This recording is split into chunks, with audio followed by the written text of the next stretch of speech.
엄마 조금만 기다려. 내가 구해줄게. 자네 혹시 그 여자의 딸인가? 거리는 온통 현기증이 날 만큼 화려한 축제였습니다. 12월의 명동거리. 하늘에서는 축복처럼 하얀 눈발이 흩날리기 시작했고 땅 위에는 서로의 체온을 나누며 걷는 연인들과 양손 가득 선물 꾸러미를 들고 종종 걸음을 치는 사람들로 발 디딜 틈 없이 붐비고 있었습니다. 상점마다 경쟁하듯 틀어놓은 경쾌한 캐럴 소리가 귀가 먹먹할 정도로 울려 퍼졌습니다. 반짝이는 트리 장식, 구세군의 종소리, 어디선가 풍겨오는 달콤한 케이크 냄새. 세상은 이렇게나 밝고 시끄럽고 따뜻한데 제 마음속에는 살을 애는 듯한 시베리아의 겨울바람만이 윙윙 소리를 내며 공허하게 불고 있었습니다. 제 이름은 유지수. 올해로 23살이 된 이 거대한 도시 한복판에 홀로 남겨진 것만 같은 딸입니다. 저는 지금 명동거리에서도 가장 번화하고 임대료가 비싸다는 중심가 사거리 모퉁이 그 작은 틈새에 불법 노점을 차리고 붕어빵을 굽고 있습니다. 남들은 이 나이에 따뜻한 도서관에서 취업 준비를 하거나 예쁜 옷을 입고 데이트를 하거나 친구들과 밤새워 파티를 즐길 시간이지만 저는 검게 그을린 목장갑을 2겹이나 껴도 파고드는 한기에 손끝이 얼어터진 채 뜨거운 무쇠 틀과 씨름하고 있습니다. 치익. 하얀 밀가루 반죽이 뜨겁게 달궈진 틀 위에 닿아 비명을 지르듯 익어가는 소리. 고시어 달콤하고 고소한 팥 앙금 냄새가 하얀 김과 함께 피어올라 찬바람을 타고 거리에 퍼져나갔습니다. 붕어빵 드시고 가세요. 따끈따끈한 붕어빵이 있습니다. 머리부터 꼬리까지 팥이 꽉 찬 붕어빵이에요.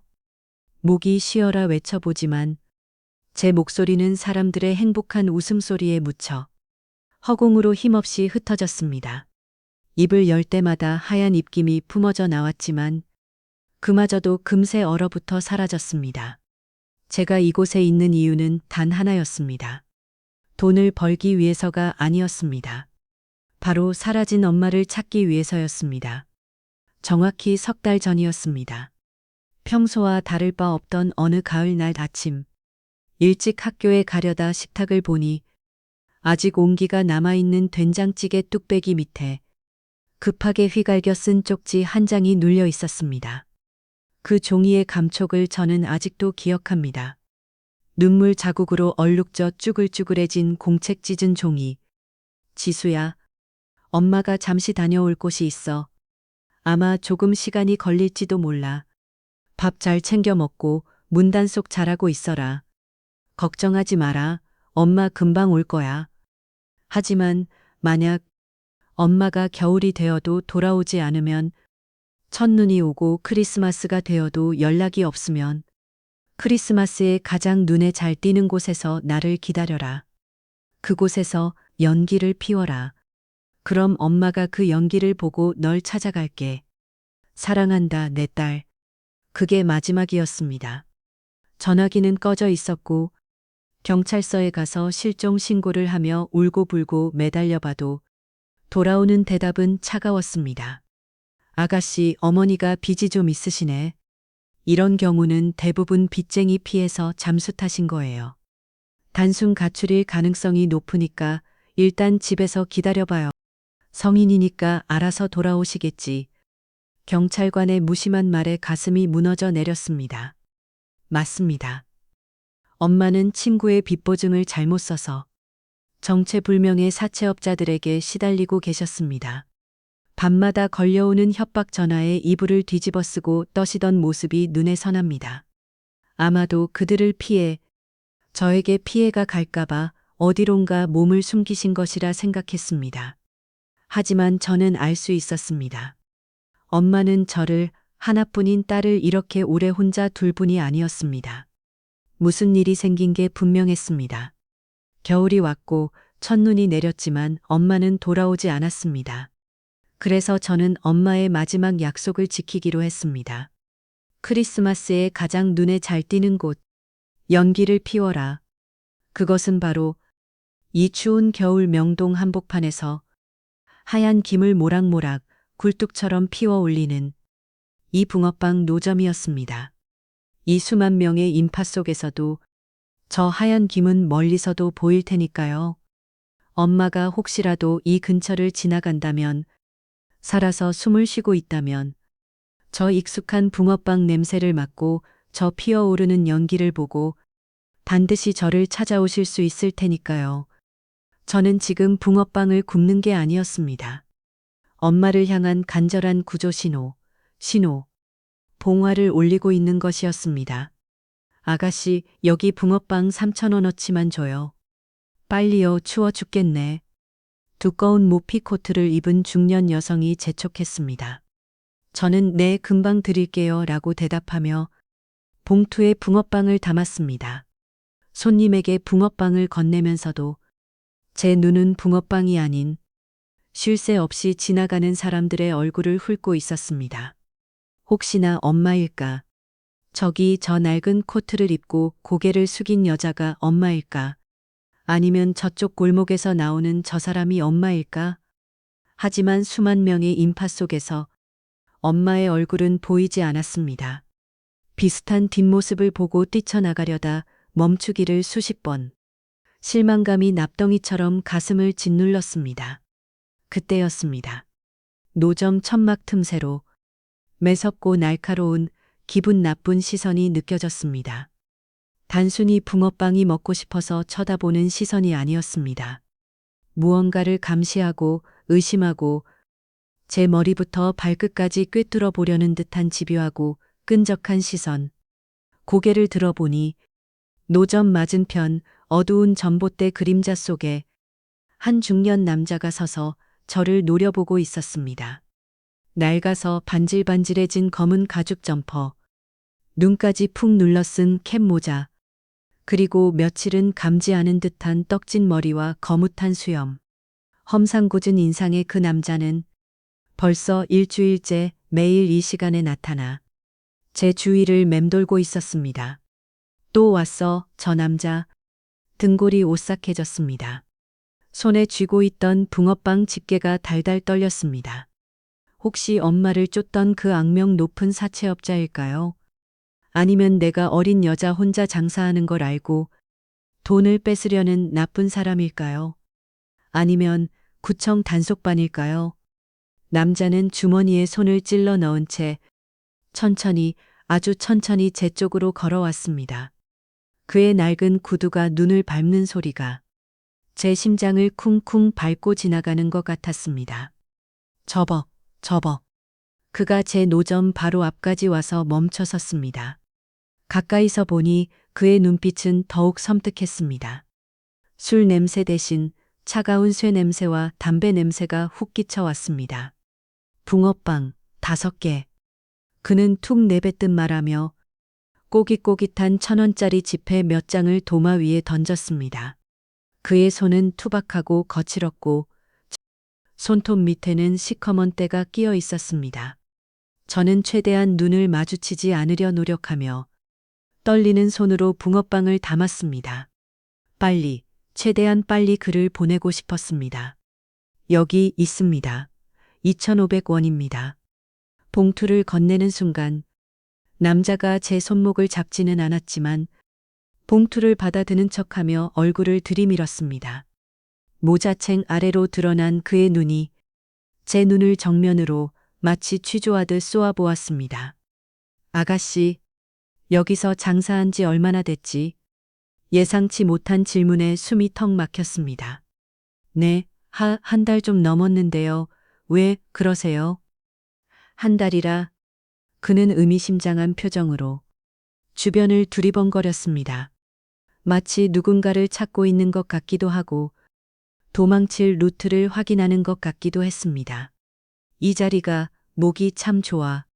사람들이 많이 지나다니고 무엇보다 저쪽 골목 안쪽이 훤히 잘 보인단 말이지.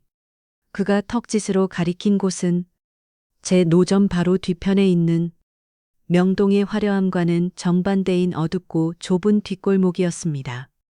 그곳은 유흥업소들의 뒷문이 미로처럼 연결된 곳이라 평소에도 험악한 사람들이 자주 드나드는 우범지대 같은 곳이었습니다. 무슨 말씀을 하시는 건지 모르겠네요. 저는 그냥 장사하는 사람이에요. 제가 시선을 피하며 퉁명스럽게 대꾸하자 남자는 붕어빵 하나를 꺼내 와작 베어 물었습니다. 뜨거운 팥소가 흘러나왔지만 그는 뜨거워하지도 않았습니다.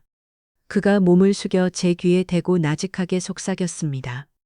그 목소리가 너무나 낮고 굵어서 소름이 돋았습니다. 너무 늦게까지 하지 마. 밤길이 험해. 특히 오늘 같은 날은 쥐새끼들이 돌아다니기 딱 좋거든. 냄새가 나, 아주 구린 냄새가. 쥐새끼요? 그래, 아주 더럽고 위험한 쥐새끼들. 조심해. 그는 붕어빵을 씹으며 뒤도 돌아보지 않고 어둠 속으로 사라졌습니다. 마치 유령처럼 인파 속으로 순식간에 녹아들었습니다. 그의 뒷모습이 사라질 때까지 저는 숨조차 제대로 쉴 수 없었습니다. 다리에 힘이 풀려 주저앉을 뻔했습니다. 쥐새끼들. 그가 말한 쥐새끼는 도대체 누구를 말하는 걸까요? 그리고 그는 도대체 정체가 뭘까요? 경찰? 깡패? 아니면 엄마를 납치한 놈들의 한패? 불안감이 짙은 안개처럼 엄습해왔지만 저는 자리를 뜰 수 없었습니다. 오히려 더 독하게 마음을 먹었습니다. 내일은 크리스마스. 엄마가 약속한 날이 다가오고 있었으니까요. 지금 여기서 도망치면 엄마를 영영 못 볼지도 모릅니다. 저는 다시 주전자 가득 반죽을 담아 틀에 부었습니다. 치익, 치익. 하얀 김이 아까보다 더 굵고 진하게 피어올랐습니다. 그 연기 속에 제 간절한 기도를 담아 하늘로 올려보냈습니다. 엄마, 제발 보고 있지? 나 여기 있어. 엄마가 시킨 대로 가장 잘 보이는 곳에 있어. 무서워 죽겠는데 나 도망 안 가고 여기 있어. 제발, 제발 나타나줘. 눈발이 점점 굵어지기 시작했습니다. 제 어깨 위로 그리고 식어가는 붕어빵 위로 차가운 눈송이가 소리 없이 내려앉았습니다. 이 거대한 도시 수만 개의 불빛 아래서 저는 망망대해 한가운데 떠있는 작은 장목처럼 외로웠습니다. 오직 붕어빵 기계의 열기만이 제 얼어붙은 손을 녹여주고 있었습니다. 그날 밤 이후로 명동 거리의 화려한 불빛은 제게 더 이상 축제의 조명이 아니었습니다. 그것은 언제 어디서 튀어나올지 모르는 쥐새끼들을 숨겨주는 거대한 위장막 같았습니다. 가죽 점퍼를 입은 그 중년 남자. 그는 정말로 매일 하루도 빠짐없이 제 노점을 찾아왔습니다. 시간은 언제나 해가 지고 어둠이 깔리기 시작하는 저녁 6시. 직장인들이 쏟아져 나오고 거리가 가장 혼잡해지는 그 틈을 타 그는 마치 그림자처럼 스르륵 나타나 전봇대 옆에 섰습니다. 붕어빵, 팥으로만 3개. 주문은 언제나 짧고 간결했습니다. 하지만 붕어빵을 받아든 그는 바로 자리를 뜨지 않았습니다. 뜨거운 붕어빵을 입천장이 데일 듯 급하게 씹어 삼키며 노점 주변을 하이에나처럼 맴돌았습니다. 그의 시선은 붕어빵이 아니라 제 노점 뒤편의 어두운 골목과 지나가는 사람들의 얼굴, 그리고 제가 반죽을 붓는 손길 하나하나를 감시하듯 훑었습니다. 아가씨, 그가 툭 내뱉는 말 한마디에 제 심장이 덜컥 내려앉았습니다. 네, 요즘 이 근처에 새벽에 짐차 같은 거 안 들어오나? 탑차나 냉동 트럭 같은 거. 질문이 점점 구체적으로 변해가고 있었습니다. 처음에는 낯선 놈들 없냐고 묻더니 이제는 트럭의 종류까지 캐묻기 시작했습니다. 모르겠는데요. 저는 장사하느라 바빠서 그런 거 볼 새가 없어요. 제가 눈을 피하며 대답하자 그는 콧방귀를 대며 의미심장하게 웃었습니다. 누런 리가 드러나는 그 웃음이 소름 끼치게 싫었습니다. 모를 리가 없을 텐데 이 자리가 그놈들 아지트로 들어가는 입구거든. 아가씨 거짓말하면 다쳐. 알고 있는 거 있으면 풀어. 그게 신상에 좋을 거야. 협박이었습니다. 분명한 협박이었습니다. 저는 그가 엄마를 납치한 사채업자 패거리 중 하나라고 확신했습니다. 엄마가 돈을 갚지 않으니 딸인 저를 감시하고 압박해서 엄마를 불러내려는 수작이 분명했습니다. 저 진짜 아무것도 몰라요. 그리고 저 돈 없어요. 붕어빵 팔아서 하루 벌어 하루 먹고 살아요. 제발 저 좀 그만 괴롭히세요. 제가 울먹이며 소리치자 주변을 지나던 커플들이 힐끔거렸습니다. 남자는 당황한 기색도 없이 모자를 눌렀으며 낮게 읊조렸습니다. 괴롭히는 게 아니야. 경고하는 거지. 이 판은 아가씨 같은 피라미가 낄 판이 아니라고. 그는 바닥에 침을 뱉고는 다시금 어둠 속으로 사라졌습니다. 그가 떠난 자리에는 독한 담배 냄새와 공포만이 남았습니다.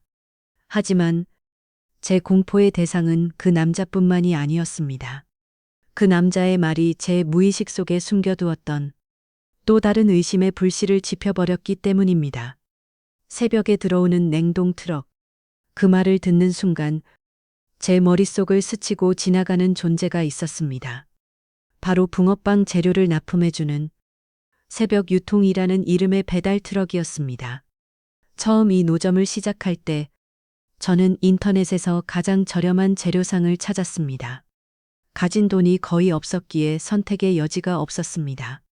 그곳은 다른 도매상보다 가격이 터무니없이 쌌고 배달도 매일 새벽 3시 아무도 없는 시간에 정확하게 해주었습니다. 여기 반죽이랑 팥입니다. 입금은 나중에 하세요. 배달 기사는 항상 검은 마스크와 모자로 얼굴을 꽁꽁 가리고 있었습니다. 목소리는 기계적이었고 저와 눈도 마주치지 않았습니다. 무엇보다 이상한 건 그 트럭에서 풍겨 나오는 냄새였습니다. 분명 밀가루와 팥을 싣고 다니는 식자재 트럭인데 문이 열릴 때마다 소독약 냄새와 비릿한 쇠 냄새, 그리고 묘하게 퀴퀴한 악취가 섞여서 났습니다. 설마 아니겠지. 그냥 싼 재료를 써서 그런 거겠지. 애써 무시해왔던 그 찜찜함이 가죽 점퍼 남자의 말 때문에 되살아난 것입니다. 그리고 크리스마스 이브 전날 밤 사건이 터졌습니다. 평소보다 장사를 늦게 마친 새벽 2시경이었습니다.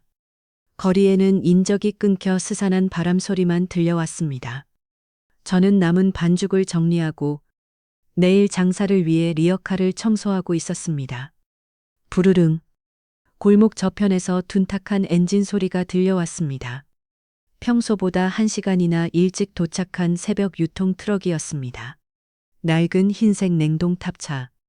라이트 한쪽이 깨져서 깜빡거리는 모습이 마치 윙크하는 애꾸는 괴물 같았습니다. 트럭이 제 노점 옆에 멈춰 섰습니다. 끼익 하는 브레이크 소리가 새벽 공기를 갈랐습니다. 운전석에서 기사가 내렸습니다. 역시나 검은 모자에 마스크. 그런데 오늘은 평소와 달랐습니다. 그의 작업복 바지춤에 붉은 핏자국 같은 것이 묻어 있었습니다. 물건 왔습니다. 그는 퉁명스럽게 말하며 트럭 뒤편으로 가서 문을 열었습니다. 철커덩. 육중한 냉동칸 문이 열리자 하얀 냉기와 함께 그 역겨운 소독약 냄새가 훅 끼쳐왔습니다. 저는 저도 모르게 코를 막으며 뒷걸음질 쳤습니다. 트럭 안쪽은 어두워서 잘 보이지 않았지만 반죽 박스들 뒤로 무언가 거대한 검은 자루들이 겹겹이 쌓여 있는 것이 보였습니다. 밀가루 포대라고 하기엔 모양이 이상했습니다. 마치 사람의 형상처럼 길쭉하고 묵직해 보였습니다. 저게 뭐지? 호기심과 공포가 동시에 일었습니다. 기사는 익숙한 솜씨로 반죽 박스 2개를 내려놓았습니다. 박스 바닥이 축축하게 젖어 있었습니다. 여기요. 오늘따라 양이 좀 많네요. 제가 떨리는 목소리로 말하자 기사는 저를 쏘아보며 대답했습니다. 크리스마스잖아. 장사 대목이라며. 많이 팔아. 그래야 우리도 좋지.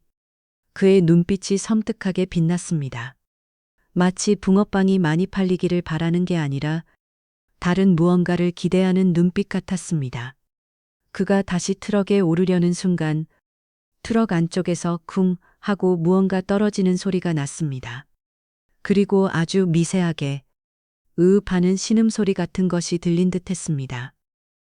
무슨 소리죠? 제가 놀라 트럭 쪽을 쳐다보자 기사는 험악하게 인상을 구기며 트럭 문을 콩 닫았습니다. 고양이야. 도둑고양이 새끼들이 자꾸 기어들어와서 신경 끄고 장사나 해. 그는 서둘러 운전석에 올라타 시동을 걸었습니다. 트럭은 굉음을 내며 골목 안쪽 가죽 점퍼 남자가 말했던 그 아지트 방향으로 사라졌습니다. 제 심장은 미친 듯이 뛰고 있었습니다. 고양이? 분명 사람 목소리 같았는데, 그리고 저 트럭이 왜 막다른 골목인 유흥가 쪽으로 들어가는 거지? 그때였습니다. 전봇대 뒤 어둠 속에서 누군가 튀어나와 제 어깨를 낚아챘습니다. 악! 비명을 지르며 돌아보니 그 가죽 점퍼 남자였습니다. 그는 며칠은 잠을 못 잔 듯 눈이 캑했고 입에서는 단내가 났습니다. 그는 제 입을 거친 손으로 틀어막 저를 전봇대 뒤로 끌고 갔습니다. 쉬, 조용히 해. 죽고 싶어? 제가 발버둥 치자 그는 손을 풀고 제 양 어깨를 꽉 잡았습니다. 악력이 어찌나 센지 뼈가 부서질 것 같았습니다. 너 방금 봤지? 뭐려, 이거 놔요. 경찰 부를 거예요. 경찰은 내가 경찰이야. 이 답답한 아가씨야. 그는 품 안에서 낡은 신분증 하나를 꺼내 제 눈앞에 들이밀었습니다. 서울중부경찰서 형사대 경사 김철수. 사진 속의 얼굴은 지금보다 젊었지만 분명히 그였습니다. 경찰? 이 스토커 같은 아저씨가 형사라고? 형사님이라고요? 그래. 그러니까 제발 소리 좀 지르지 마. 다 들키잖아. 그는 한숨을 내쉬며 주변을 경계했습니다. 그의 눈빛은 더 이상 저를 의심하는 눈빛이 아니었습니다. 무언가를 쫓는 사냥꾼의 눈빛이었습니다. 잘 들어. 저 트럭, 새벽 유통. 단순한 식자재 트럭이 아니야. 저놈들 인신매매랑 장기밀매를 하는 조직의 운반책이야. 이 일대 노숙자나 가출 청소년들을 납치해서 냉동탑차에 실어 나르는 놈들이라고. 다리에 힘이 풀려 주저앉을 뻔했습니다. 인신매매, 장기밀매.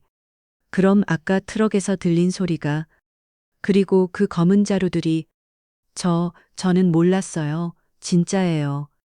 그냥 재료가 싸서. 알아. 그러니까 내가 매일 와서 감시한 거야. 너 같은 어린애가 저놈들 타깃이 되기 딱 좋으니까. 그리고 이 자리, 저놈들이 밖으로 나가는 유일한 통로야. 형사는 심각한 표정으로 저를 바라보았습니다. 아가씨, 지금 당장 장사 접어. 여기 있으면 위험해. 오늘 밤 놈들이 크게 움직일 거야. 크리스마스라 거리도 시끄럽고 경찰들도 음주 단속하느라 정신없을 때를 노리는 거지. 하지만 저는 못 가요. 엄마가 오기로 했단 말이에요. 여기서 연기를 피우면 엄마가 온다고 했어요. 저는 울먹이며 고개를 저었습니다. 무서웠지만 엄마와의 약속을 깰 수는 없었습니다. 엄마가 이 위험한 곳으로 오면 어떡합니까? 제가 여기서 막를 보고 있다가 엄마를 데리고 도망쳐야 했습니다. 형사는 답답하다는 듯 머리를 헝클어뜨렸습니다. 아, 진짜 말 안 통하네. 네, 엄마가 오기 전에 네가 먼저 잡혀갈 수도 있다고. 저놈들이 너를 그냥 붕어빵 파는 애로만 볼 것 같아? 이미 너를 눈여겨보고 있었을 거야. 그때 제 리어카 위에 놓인 반죽 박스가 눈에 들어왔습니다. 아까 트럭 기사가 내려놓고 간 그 박스. 축축하게 젖어있던 박스 바닥에서 붉은 액체가 배어나와 리어카를 적시고 있었습니다. 핏물 같았습니다. 형사도 그것을 발견했습니다. 그의 표정이 딱딱하게 굳어졌습니다. 저거 뭐야? 형사가 박스 쪽으로 다가갔습니다.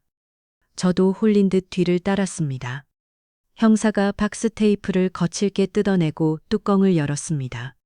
그 안에는 하얀 밀가루 반죽 비닐이 들어 있었습니다. 하지만 그 비닐 틈새에 반죽과는 전혀 어울리지 않는 이질적인 물건이 끼어 있었습니다. 그것은 피가 묻은 낡은 스카프였습니다. 꽃무늬 자수가 놓인 보라색 스카프. 저는 숨을 멈췄습니다. 제 심장이 갈갈이 찢겨 나가는 것 같았습니다.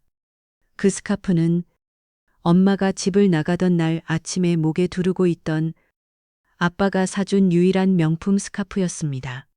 엄마. 제가 떨리는 손으로 스카프를 집어들자 스카프 안에 감싸져 있던 작은 쪽지가 툭 하고 떨어졌습니다.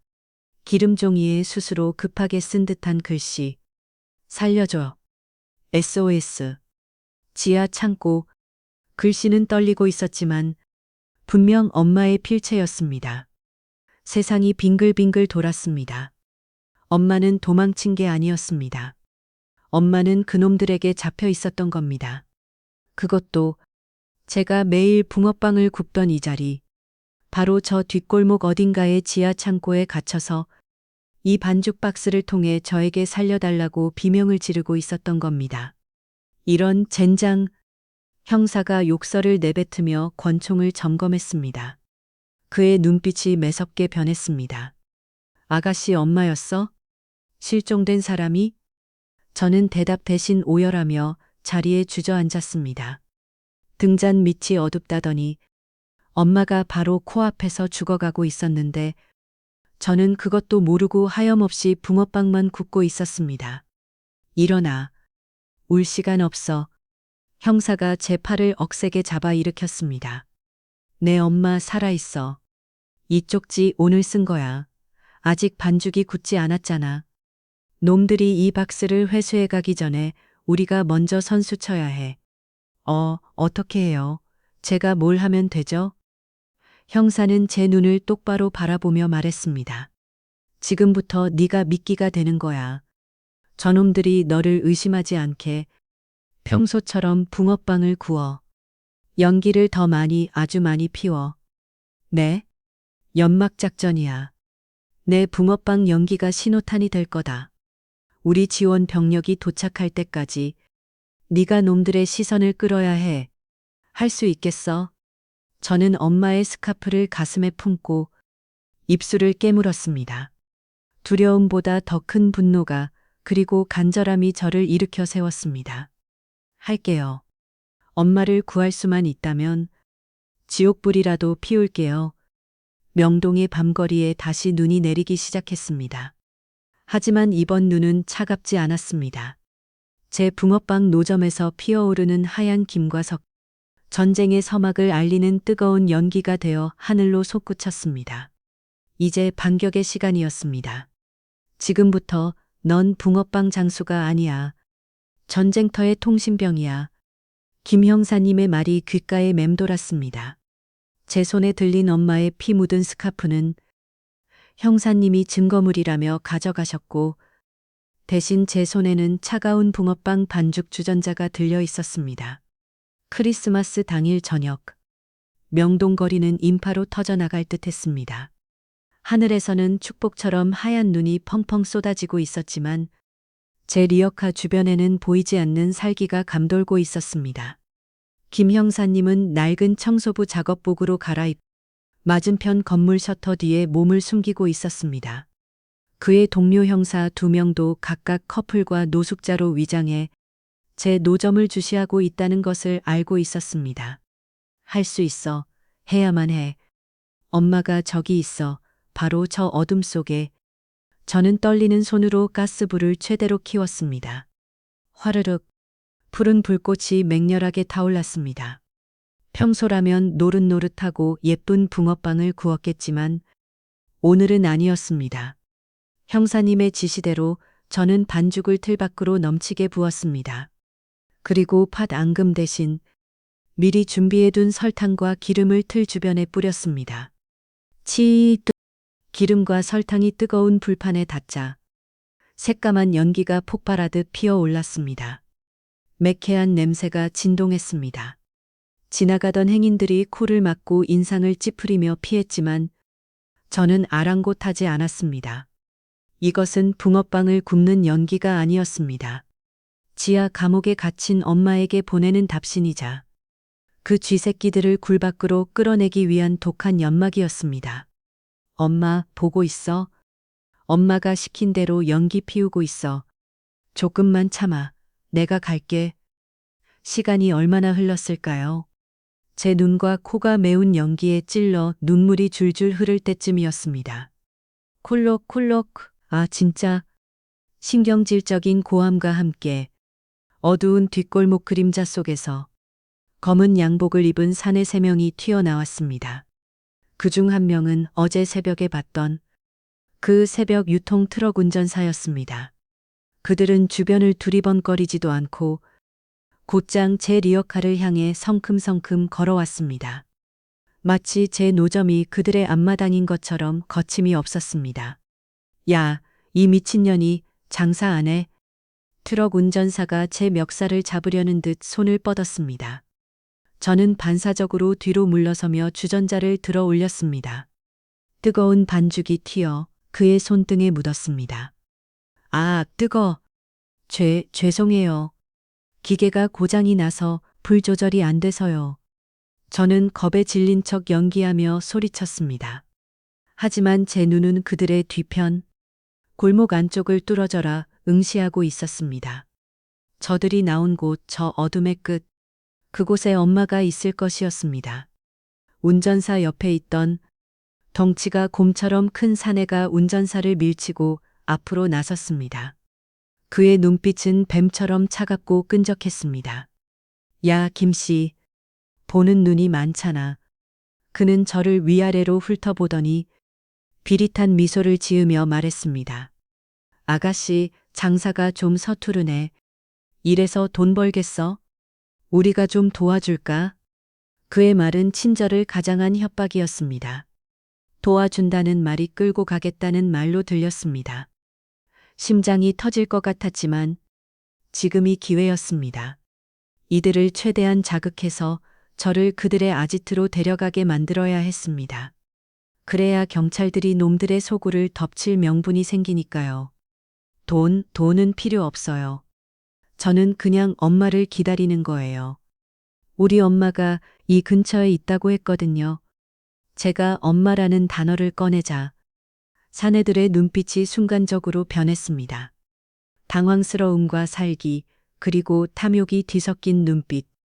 엄마라, 그래? 어머니가 어떻게 생기셨는데 우리가 찾아줄 수도 있는데. 곰 같은 사내가 제게 더 가까이 다가왔습니다. 그에게서 역겨운 피비린내와 낡은 지폐 냄새가 났습니다. 그는 제 턱을 거칠게 잡고 좌우로 돌려보았습니다. 마치 물건의 하자를 확인하는 것 같았습니다. 반반하게 생겼네. 엄마 닮아서 그런가? 야, 김씨, 인연 그 아줌마 딸 맞는 것 같다. 눈매가 똑같아. 확신이 들었습니다. 이놈들이 범인이었습니다. 엄마를 납치하고 엄마의 스카프를 반죽통에 넣게 만든 장본인들. 분노가 치밀어 올랐지만 저는 허벅지를 꼬집으며 참았습니다. 아직은 때가 아니었습니다. 우리 엄마 아세요? 엄마 어디 있어요? 제발 알려주세요. 제가 매달리듯 소리치자 사내들은 서로 시선을 교환하며 낄낄거렸습니다.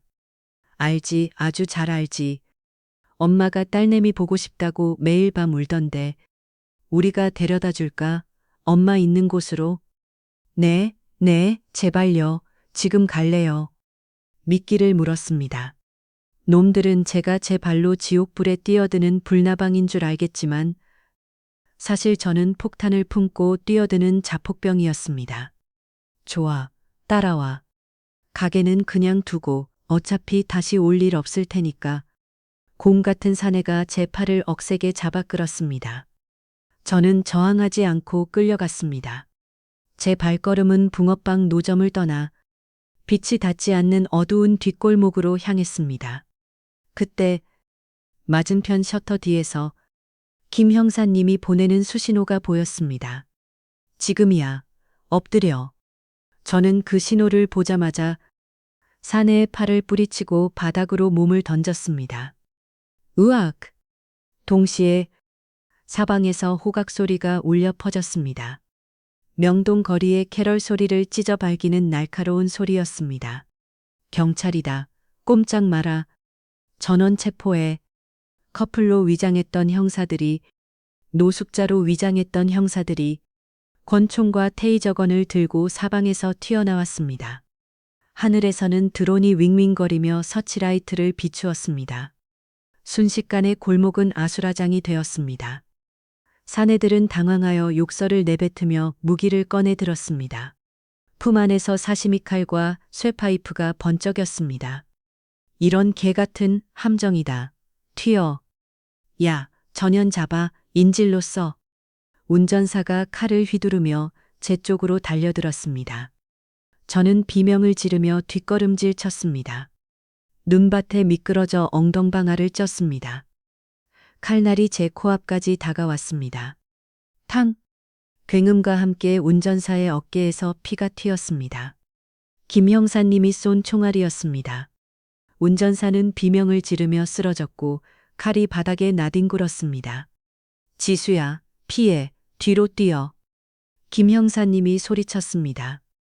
형사들과 조폭들이 뒤엉켜 난투극이 벌어졌습니다. 피가 튀고 비명이 난무하는 생지옥이었습니다. 하지만 저는 도망칠 수 없었습니다. 도망쳐야 하는 곳은 안전한 대로변이 아니었습니다. 저놈들이 도망치려고 하는 그곳, 저 골목 안쪽 깊은 곳이었습니다.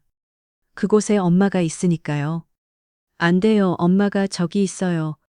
저는 바닥을 기어 난투극이 벌어지는 현장을 빠져나갔습니다. 누군가의 발에 차이고 밟혔지만 아픈 줄도 몰랐습니다. 곰 같은 사내가 도망치는 것을 보았습니다. 그는 혼란을 틈타 골목 안쪽, 허름한 철문 안으로 사라지려 하고 있었습니다. 그 문이었습니다. 엄마가 갇혀있는 지하 감옥으로 가는 입구. 저는 돌멩이 하나를 집어들고 그를 뒤쫓아 뛰었습니다. 형사님들이 저를 불렀지만 들리지 않았습니다. 철문 안으로 들어서자 코를 찌르는 곰팡이 냄새와 피비린내가 진동했습니다. 가파른 지하 계단이 끝도 없이 이어져 있었습니다. 마치 괴물의 식도로 빨려 들어가는 기분이었습니다. 어둠 속에서 발소리가 들렸습니다. 저보다 앞서 도망친 그 사내의 발소리였습니다.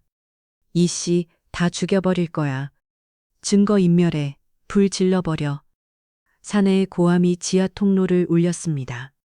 불을 지른다고? 엄마가 갇혀 있는데 불을 지르겠다고? 제 눈이 뒤집혔습니다.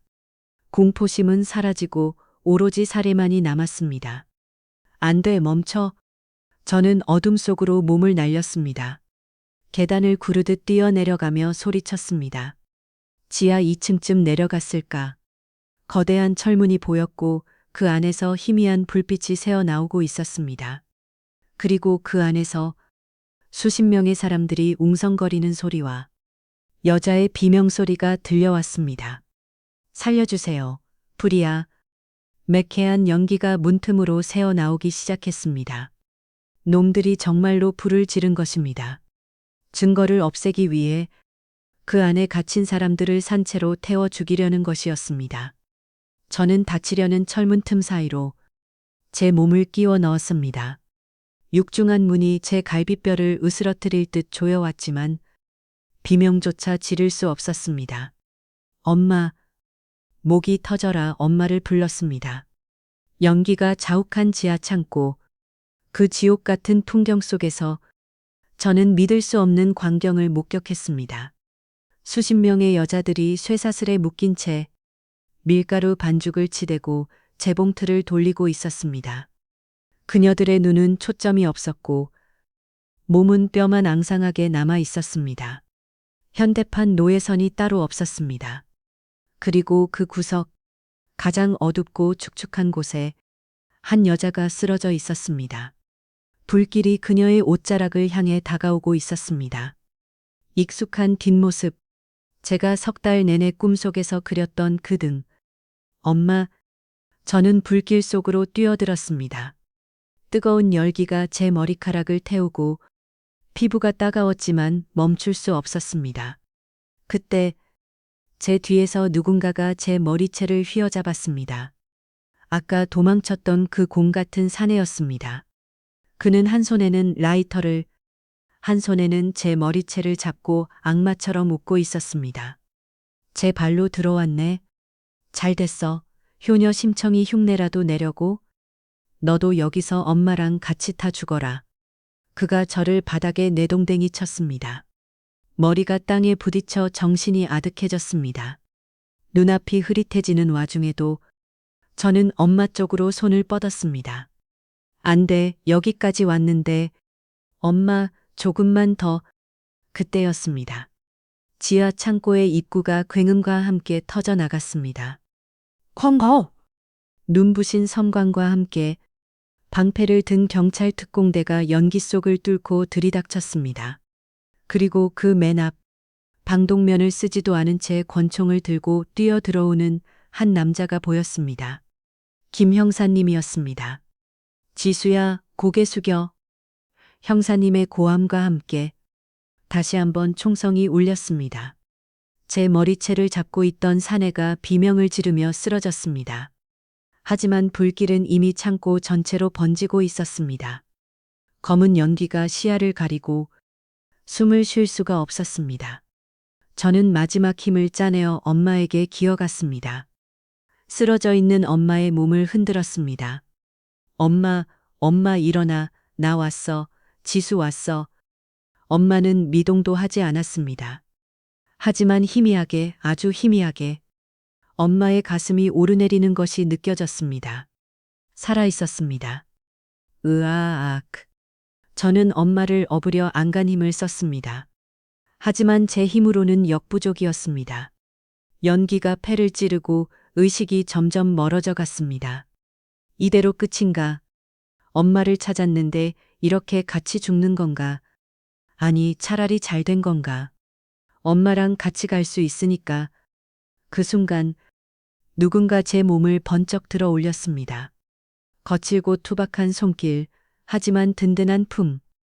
정신 차려. 눈 떠. 김 형사님이었습니다. 그는 한쪽 팔로는 저를 안고 다른 쪽 등에는 엄마를 둘러업은 채 불길 속을 뚫고 달리기 시작했습니다. 버텨. 죽으면 안 돼. 나가서 붕어빵 팔아야지. 이 독한 기집애야. 형사님의 고함 소리가 아득해지는 제 의식의 끈을 간신히 붙잡아 주었습니다. 우리는 불타는 지옥을 뒤로하고 빛이 있는 곳을 향해, 차가운 크리스마스의 밤 공기가 있는 지상을 향해 필사적으로 탈출했습니다. 쿨럭, 쿨럭. 폐가 찢어질 듯한 기침과 함께 저는 차가운 아스팔트 바닥으로 굴러떨어졌습니다.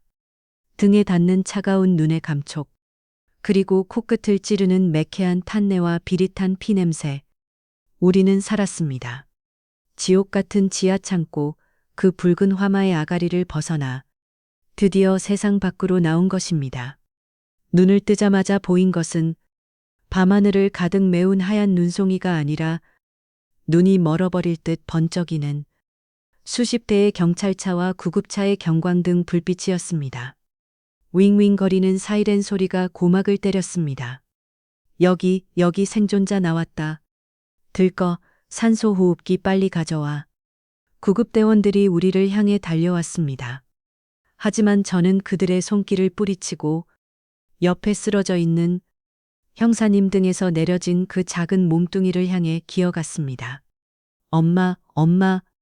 엄마는 검은 그을음을 뒤집어 쓴 채 눈밭 위에 인형처럼 힘없이 누워 계셨습니다. 석 달 전 집을 나갈 때보다 반으로 줄어든 것 같은 몸집, 뼈만 남은 앙상한 손목에는 쇠사슬에 묶여있던 시퍼런 멍 자국이 선명했습니다. 저는 떨리는 손으로 엄마의 뺨을 감쌌습니다. 얼음장처럼 차가웠습니다. 엄마, 제발 눈 좀 떠봐. 나 왔어. 지수 왔어. 엄마가 시키는 대로 했잖아. 연기 피웠잖아. 그러니까 제발. 제 눈물이 엄마의 까만 얼굴 위로 뚝뚝 떨어져 하얀 길을 만들었습니다. 세상의 모든 소리가 차단되고 오직 엄마의 숨소리만이 제 귀에 들려오길 간절히 바랐습니다. 그때 구급대원이 엄마에게 산소 마스크를 씌우려는 순간 엄마의 입술이 아주 미세하게 달싹거렸습니다. 그리고 감겨있던 눈꺼풀이 파르르 떨리더니 아주 조금 실눈처럼 떠졌습니다. 탁한 눈동자, 초점이 없이 흐릿하던 그 눈동자가 허공을 헤매다 제 얼굴에서 멈췄습니다. 지수야. 모기 소리보다 작은, 하지만 제 심장을 강타하는 그 목소리. 그것은 환청이 아니었습니다. 엄마, 나야, 지수야, 나 보여? 우리 지수, 다친 데 없니? 그 지옥에서 살아나온 사람이, 죽기 직전까지 갔던 사람이 정작 자기 몸은 돌보지도 않고 딸의 안부부터 묻고 있었습니다. 그 바보 같은 모성애의 가슴이 미어터질 것 같았습니다. 나는 괜찮아. 나는 멀쩡해. 엄마가 다쳤잖아. 왜 그랬어? 왜 말도 없이 갔어? 저는 엄마의 가슴에 얼굴을 묻고 짐승처럼 울부짖었습니다. 석 달 동안 참아왔던 그리움과 원망, 그리고 안도감이 뒤섞여 터져 나왔습니다. 엄마의 거칠고 앙상한 손이 제 머리카락을 힘겹게 쓰다듬었습니다. 그 손길은 예전과 똑같이 따뜻했습니다. 미안하다, 미안해. 엄마가 짐이 되기 싫어서 돈 벌어서 가려고 했는데 매일 밤 네가 너무 보고 싶어서 죽을 수가 없었어. 알아, 엄마. 이제 괜찮아. 이제 집에 가자. 내가 붕어빵 많이 구워줄게. 따뜻한 거 많이 먹자. 구급대원들이 엄마를 들것에 실었습니다. 저는 엄마의 손을 놓지 않은 채 구급차 쪽으로 따라갔습니다. 그때 누군가가 제 어깨를 툭 쳤습니다. 돌아보니 김 형사님이었습니다. 그의 몰골은 처참했습니다. 청소부 작업복은 여기저기 찢어지고 불에 탔으며 한쪽 팔에서는 피가 뚝뚝 흐르고 있었습니다. 얼굴은 그을음 범벅이었지만 그의 하얀 이는 어둠 속에서도 빛나고 있었습니다. 거봐, 내가 붕어빵 팔지 말라고 했지? 이 난리가 났잖아. 그는 짓궂게 농담을 던졌지만 그의 눈은 안도감으로 젖어 있었습니다. 형사님, 감사합니다. 정말 감사합니다. 형사님 아니었으면. 제가 고개를 숙이자 그는 손을 내저으며 제 붕어빵 리어카 쪽을 턱짓으로 가리켰습니다. 나한테 고마워할 거 없어. 네가 구한 거야. 네가 그 매운 연기를 피우지 않았으면 우린 입구도 못 찾았을 거고 내 엄마도 못 찾았을 거야. 내 붕어빵이 내 엄마를 살린 거다. 저는 고개를 돌려 제 리어카를 바라보았습니다. 난투극 중에 넘어져 찌그러지고 천막은 찢어져 나갔으며 반죽통은 엎어져 엉망진창이 된 붕어빵 노점. 하지만 그 볼품없는 고철 덩어리가 오늘 밤 세상에서 가장 위대한 등대가 되어 주었습니다. 아직도 식지 않은 무쇠 틀 위에서 마지막 남은 연기가 가늘게 피어오르고 있었습니다. 마치 임무를 완수한 병사의 마지막 숨결처럼. 그리고 형사님이 가리킨 곳을 보니 지하 창고 입구에서 경찰들에 의해 구조된 여성들이 줄지어 나오고 있었습니다. 다들 겁에 질려 있었지만 살아 있었습니다. 수십 명의 생명이 제 작은 용기 덕분에 다시 세상 빛을 보게 된 것입니다. 그중 한 여성이 지나가다 저를 보고 멈춰 섰습니다. 그리고 떨리는 목소리로 말했습니다. 아가씨가 붕어빵 굽던 그 학생 맞지? 우리가 그 냄새 맡고 버텼어. 환기구 틈으로 들어오는 달콤한 냄새 맡으면서 언젠가는 나갈 수 있을 거라고 그렇게 버텼어. 고마워, 정말 고마워. 그녀는 제 손을 잡고 울다가 구급차에 올랐습니다. 저는 멍하니 제 손을 내려다보았습니다. 숯검댕과 밀가루 반죽, 그리고 엄마의 핏자국이 섞인 손. 이 보잘것없는 손으로 내가 누군가를 살렸다는 사실이 믿기지 않았습니다. 가자, 지수야. 엄마 기다리시겠다.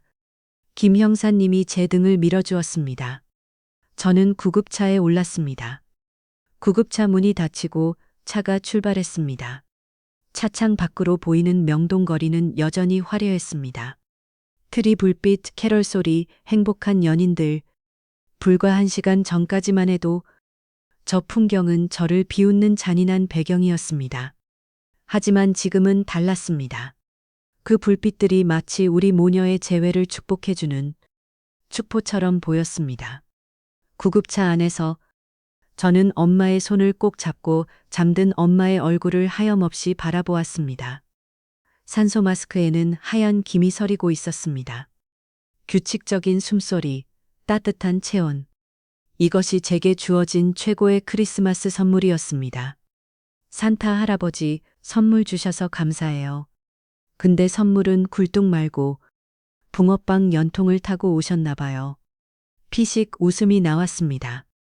긴장이 풀리니 온몸이 쑤시고 아팠지만 마음만은 깃털처럼 가벼웠습니다. 주머니 속에서 아까 그 쥐새끼가 줬던 붕어빵 값, 꼬깃꼬깃한 1,000원짜리 몇 장이 만져졌습니다. 저는 그 돈을 꽉 쥐었습니다. 이 돈으로 엄마 퇴원하면 제일 먼저 따뜻한 밥을 사드려야지. 아니, 붕어빵을 구워드려야지. 세상에서 제일 달콤하고 제일 따뜻한 붕어빵을. 차창 밖으로 한방눈이 세상을 하얗게 덮어가고 있었습니다. 제 인생의 가장 길고 추웠던 겨울밤이 그렇게 지나가고 있었습니다. 하지만 이야기는 여기서 끝이 아니었습니다. 이 사건은 단순한 구조작전으로 끝나지 않았습니다. 제 붕어빵 노점은 뉴스에 대서특필되었고 저는 명동의 붕어빵 영웅이라는 쑥스러운 별명을 얻게 되었습니다. 그리고 무엇보다 이 사건을 계기로 저에게는 엄마 외에 또 다른 든든한 가족이 생기게 됩니다. 피 한 방울 섞이지 않았지만 피보다 더 진한 의리로 맺어진 새로운 인연들이 말입니다. 병원 창문 틈으로 눈부신 아침 햇살이 쏟아져 들어왔습니다. 지난밤의 폭설이 거짓말처럼 느껴질 만큼 하늘은 시리도록 파랗고 맑았습니다. 저는 침대 옆 보조 의자에서 눈을 떴습니다. 온몸이 두들겨 맞은 듯 욱신거렸지만 눈을 뜨자마자 보인 광경에 고통은 순식간에 사라졌습니다. 하얀 환자복을 입은 엄마가 비록 링거를 꽂고 있었지만 편안한 얼굴로 창밖을 바라보고 계셨기 때문입니다. 죽음의 문턱까지 갔던 사람이라고는 믿기지 않을 만큼 평온한 모습이었습니다. 엄마, 일어났어? 엄마가 고개를 돌려 저를 보며 환하게 웃으셨습니다. 그 미소를 보자 지난 석 달간 제 가슴을 짓누르던 거대한 바위가 모래처럼 부서져 내리는 것 같았습니다. 우리 딸 잘 잤어? 얼굴이 반쪽이 됐네. 붕어빵 굽느라 고생해서 어떡해. 엄마는 자신의 몸보다 제 거친 손을 먼저 어루만지셨습니다. 화상 자국과 굳은 살이 박인 제 손. 엄마의 눈시울이 다시 붉어졌습니다. 그때 병실 문이 콩 열리며 익숙한 목소리가 정적을 깼습니다. 아이고, 두 분 다 깨셨네. 제가 너무 늦게 왔죠? 김 형사님이었습니다. 그런데 그의 모습이 어제와는 딴판이었습니다. 피 묻은 작업복 대신 말끔한 정장을 한 손에는 큼지막한 과일 바구니를, 다른 한 손에는 신문을 들고 들어오셨습니다. 형사님, 자, 이것 좀 봐요. 대서특필이야, 대서특필. 형사님이 신문을 활짝 펼쳐 제 눈앞에 들이밀었습니다. 일면 톡기사에 검게 그을린 얼굴로 엄마를 안고 울고 있는 제 사진이 대문짝만하게 실려 있었습니다. 크리스마스의 기적, 붕어빵 여고생, 연기로 엄마를 구하다. 인신매매 조직 일망타진, 모녀의 눈물겨운 상봉. 세상에 이게 저예요? 그럼 누구겠어? 지금 인터넷이고 뉴스고 난리가 났어. 명동 붕어빵 소녀라고 실시간 검색어 1위야. 덕분에 우리 서장님도 입이 귀에 걸리셨고 형사님은 호탕하게 웃으며 사과를 깎기 시작했습니다. 칼을 쥐는 솜씨가 영 어설퍼서 조폭을 때려잡던 그 무시무시한 형사가 맞나 싶을 정도였습니다.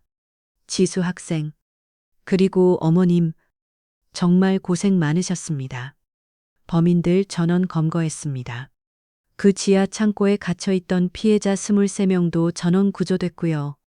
그놈들 아마 감방에서 뼈가 삭을 때까지 못 나올 겁니다.